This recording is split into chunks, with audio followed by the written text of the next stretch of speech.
สุดแดนดินฟ้านั้น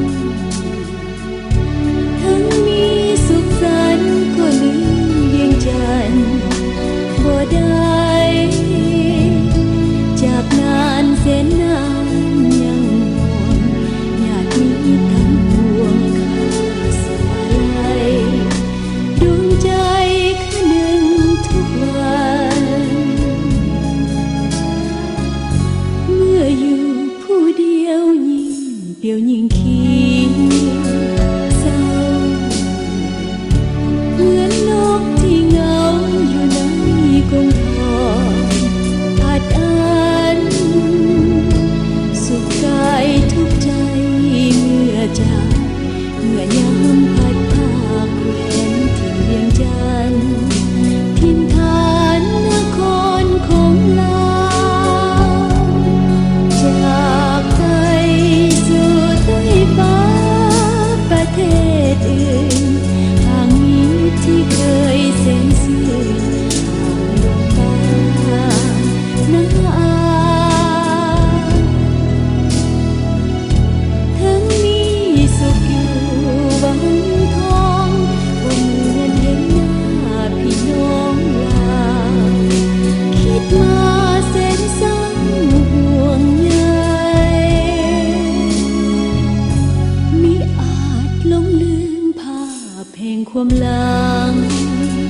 นั้น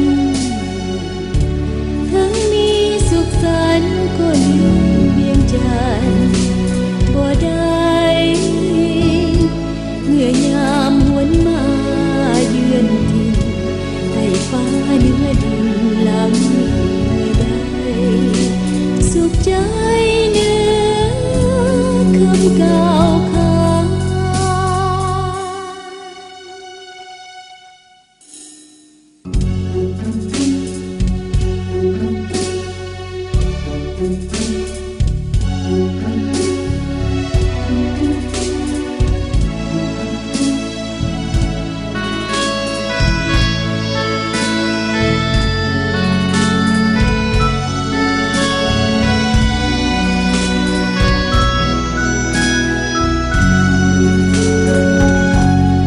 จ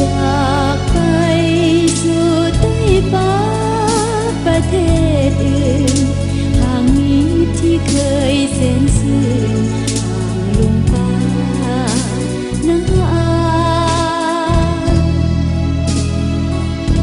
ทั้งมีสุขอยู่วังทอง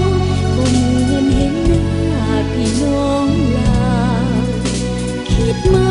แสนเศร้าห่วงใยมิอาจหลงลืมภาพแห่งความหลัง